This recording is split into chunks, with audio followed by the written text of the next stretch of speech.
Hi, I'm Willie G, founder of the Hope Files Ministry. My life has always been a very curated, glamorous vision of bliss, until a series of personal tragedies made me ask some life-altering questions. Is this it? Is this all there is to life? Join me as I journey to find stories from ordinary people with impactful lives, passion and vision, to learn what drives them, what they yearn for, and what catapults them beyond their wildest dreams or expectations. What inspires hope?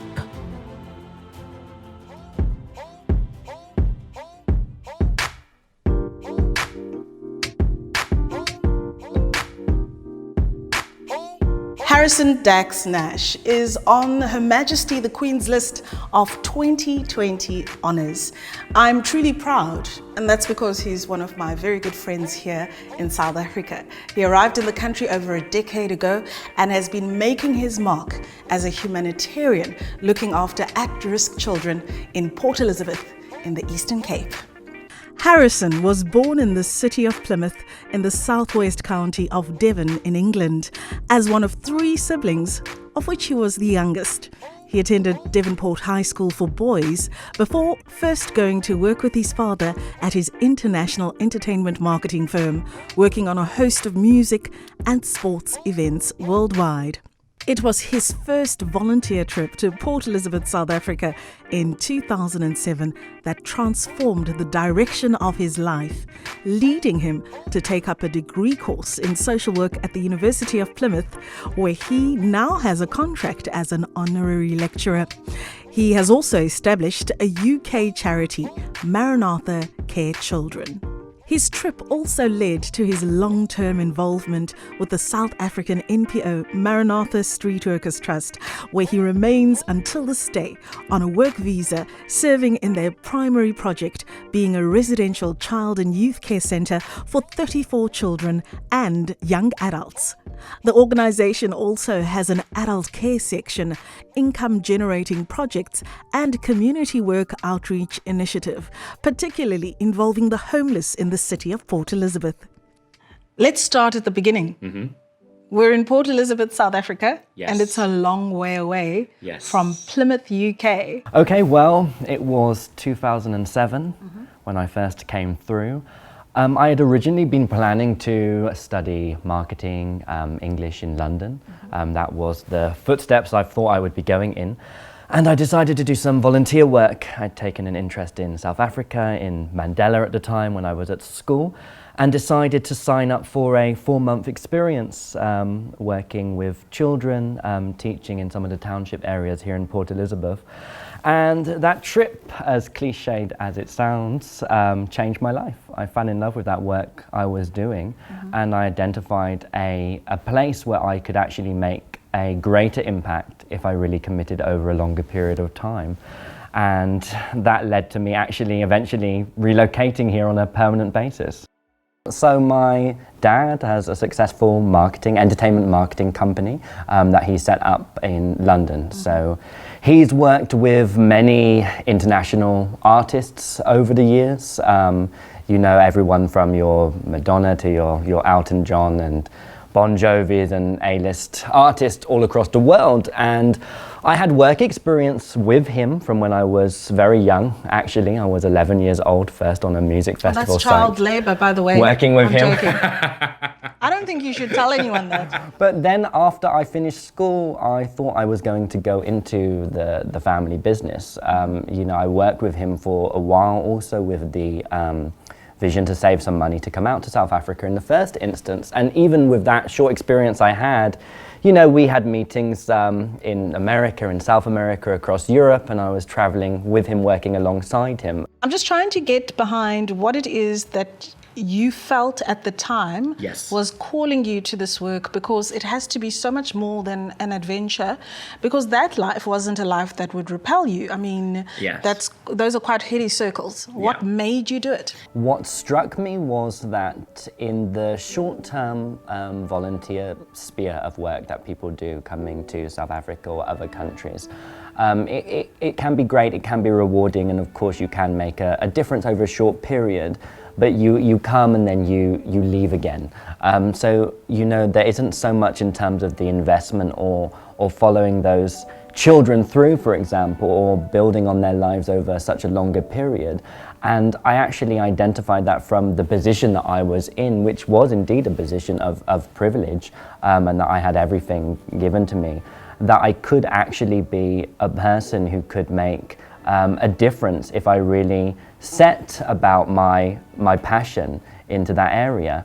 And that actually directed me into studying social work as well, because I identified that as the career path where I could get the skills needed to invest in. Do that. So it's actually your trip to South Africa that inspired your study decision? Yes. Wow. Yeah, no, absolutely. There would never have been a moment before coming here where I would have considered social work as the career choice I was going to do. It was always going to be in the media marketing field that we were going to be looking at. And yeah, being here the first time I came here and saving up to come back again to really test the waters to see if this was what I wanted to do was what led to me studying social work. And, you know, I set myself this goal that even whilst I was doing my degree in the UK, I still kept my ties. I was here in my university vacations. I was doing work in South Africa, and I also founded a charity in the UK to try and raise funds to help the project that I was involved with here. So my journey continued throughout my time at university, leading to me relocating here once I got my qualification as a social worker. I'm curious about that moment when you know this is what you're going to do. Because most people will think, oh, well, it's coming to me. I'm sure it's going to fall from the sky. It's going to hit me like a thunderbolt, or it's going to be a moment that gradually creeps up on you. Yes. I'm just curious about what that is, because in a way, what you're describing is a level of calling to a place and to do a certain thing. Absolutely. And I think most people want that fulfilling life where they do something meaningful and feel called to it. I always refer to the phrase, even in a spiritual sense, you know, being called according to his purpose, and where does that come from? And for me, the first time I left South Africa, I was actually 18 when I came to the country, the first time I came here, when I first came here in 2007. And when I first left, and I remember distinctly saying goodbye to the children I was working with, and you know, the farewell moment, and I already had the distinct feeling that this was not the end, it was the beginning of something. I already knew that when I was saying goodbye and farewell that I would be coming back, and there was more for me to do. I had this overwhelming feeling. You know, I had some incredible experiences. There was a time, for example, where we were having dinner with Kanye West in Saint-Tropez, you know, and you'd think what teenager would ever have this kind of life. But for me, I think it even put it more in perspective when you looked at those opportunities that I was so fortunate to have, and would come here and see the experiences of the young people and the children, some even close to my age at that point in time, and their circumstances and what they'd had to endure. I don't think I would have ever had a sense of fulfillment in staying in that line of work. You know, there can be great opportunities that you can have, but for me, a sense of fulfillment is what you need to be working towards. You know, does what you do give you that? Of course, it was challenging. You know, you go through those milestones that you have to get over, convincing your family, for example, first and foremost. You know, I have no family ties in South Africa. I'm very close with my family, and they, of course, are all in the UK. So convincing them, first and foremost, that this was work that, you know, I could really commit my life to. They needed to see it, and actually when I came back the first time, my parents already came out to visit, you know, to see about this work. And that was the first thing. Even convincing people about me suddenly going into social work, you know, was another a milestone, because for many people they really saw. It's not particularly glamorous. It's not glamorous. Let's be It real. doesn't always have a good press, even in the UK. But, you know, I'm an advocate for the profession as well, because I feel that, you know, so much can be achieved if we see ourselves as agents of social change. Maranatha Street Workers Trust was founded in 2002 by Dr. Trudy Besson alongside her husband and trust chairman, Mr. Albie Besson. following an amalgamation of different ministries in the Port Elizabeth area. The Christian-based organization was the first in the city to target young girls on the street in a residential setting with the support of Siemens, as they extended to accommodate boys at the home and oversaw a separate drop-in project to provide services to street kids in the city. Eventually, they were recognized and supported by the Department of Social Development, and now they provide intensive services and support to children identified as in need of care and protection. In other words, at-risk kids from various underprivileged communities within the metro and the surrounds. A lot of the children who we work with come from township areas with high levels of crime and gangsterism. Let's talk a little bit about that. Absolutely, because it's also it's an interesting point, and even when I go to the UK, I sometimes have to speak to students there who see that some of the children that we'll be working with come from a community of, very extreme poverty, for example, but that is not the reason for a child being placed in a care facility. The reason is they, from those circumstances, as many children are, but these children have experienced extreme abuse, whether that be neglect, physical abuse, sexual abuse, which is a growing problem of boys and girls being referred to us, children who were abandoned, who were found on the streets, often because of no fault of their own, but because of the circumstances that they come from, and children who really had no visible support network. So often those kids are referred to us, albeit from a community member, a neighbour. They will alert social development or another social work agency, who will then approach us to see if we have a space for those children. And we have a wide age spectrum. We have children as young as 3 years old staying with us, and we have young people staying right until the age in which they turn 21, because we have an independent living program for young adults as well. So it's boys and girls right through the development phase who are staying full-time with us, receiving residential care. And I feel that's quite a rare feeling for people to have as well. The fact that some children from when I was first coming to the country, they are still actually here at our project. I've seen them grow up and develop, but even the children who have left, I've kept in touch with into their 20s now, and I've tried to follow their stories, and some of them have come back to visit us and also speak to the children to offer motivation. So you've actually seen the product of cases that on paper, which is a horrible thing to say, but many people might think this is a hopeless case when you see the circumstances and what this child has been through and the behaviours and the conditions and the environment, but actually through the services that we can offer through our project, you actually see that hope is restored, and those children can have brighter futures, the futures that they were always meant to have in the first place.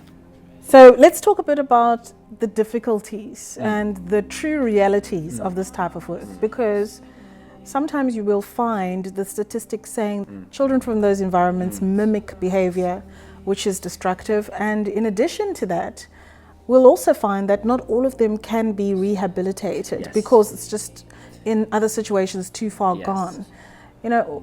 I'd love to know a few things. The first is, what does it take to work with innocent souls like that who have been influenced in a certain direction or exposed to circumstances that are not ideal? For me, it's the belief that you have done everything that you can to try and change the situation. And I know that our programs are good and positive, and there are many cases that are a reflection of that. And for me, as long as you know that you have done everything in your power to try and change the future for the better for that child, then that you have played the role that you want to do. Because often what we can see is that even young people who might fail in the sense that they relapse or they get involved with criminal behavior when they leave our program, for example, years later, you hear that some of the seeds that were sown in those young people do come to fruition, maybe even into their adulthood. Even some of the foundation that you try to invest in terms of our devotional programs and our spiritual programs and our church programs.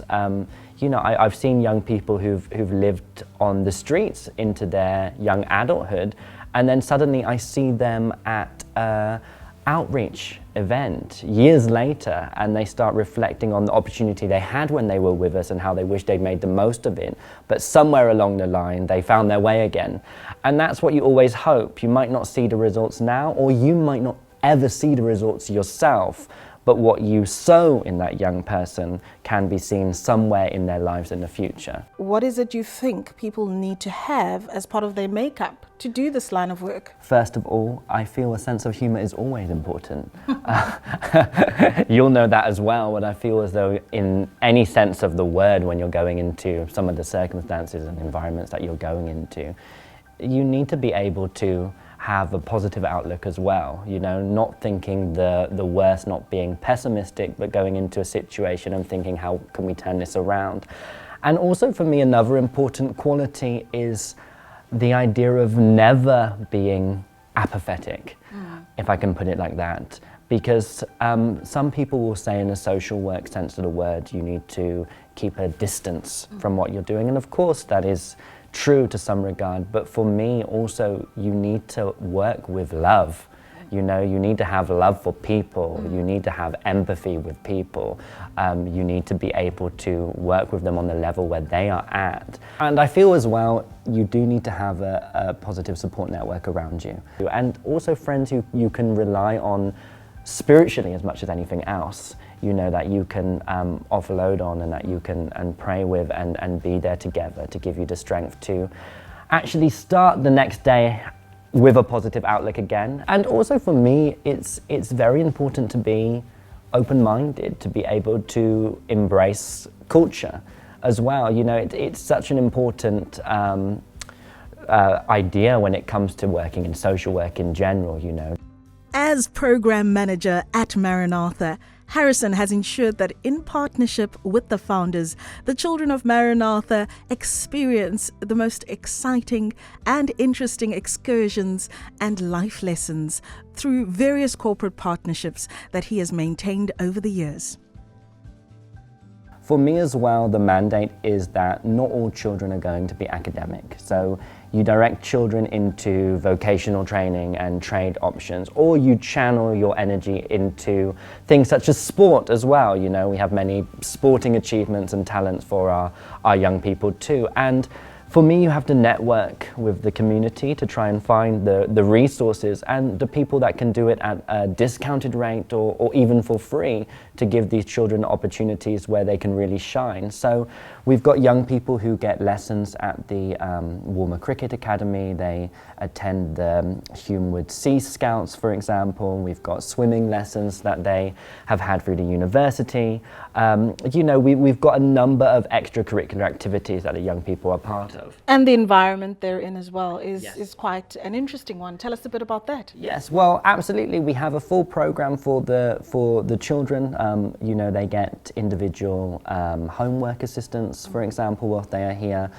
We have daily life skills and other developmental activities. And then we have our farm, as we call it, where we have garden tunnels.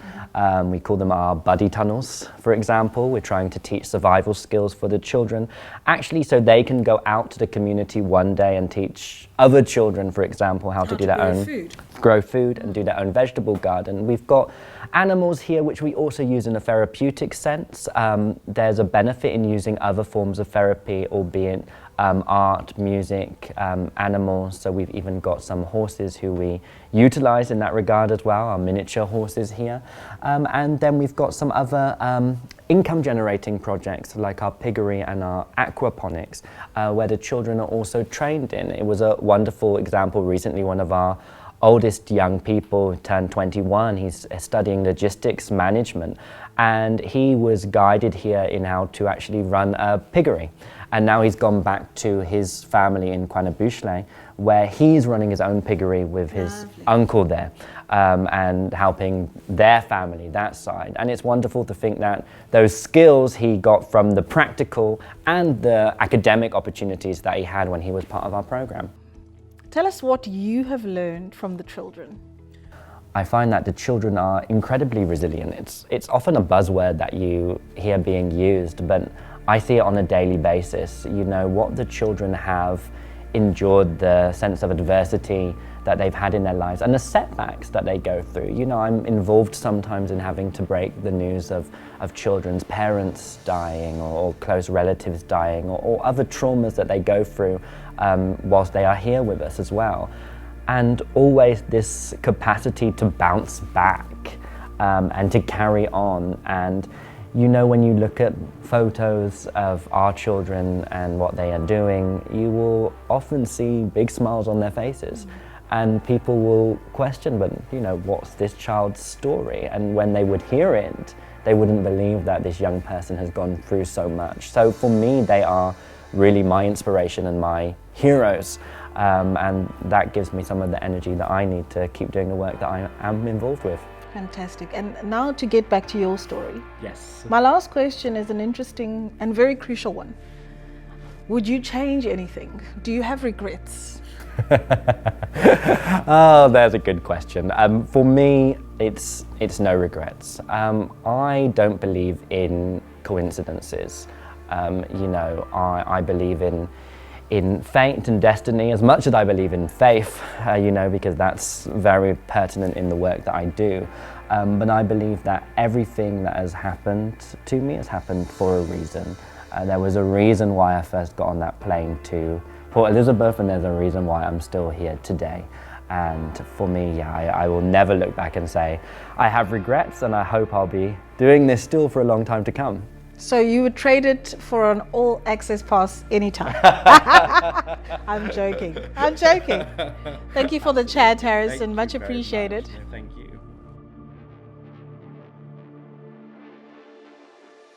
As a community of South Africans, we are all responsible to give our children an example of humanity. What's wonderful about this story of Harrison Dax Nash and his South African journey is that he has taken it upon himself to not only be part of the community and help in raising our children, but he's also truly, truly passionate about their well-being and their future, which is something that we can all aspire to be as well. And I think it's going to be one memorable trip to the UK as he receives his medal from Her Majesty. And I'm quite excited to hear what he has to say as his story unfolds in the future. I've got wings of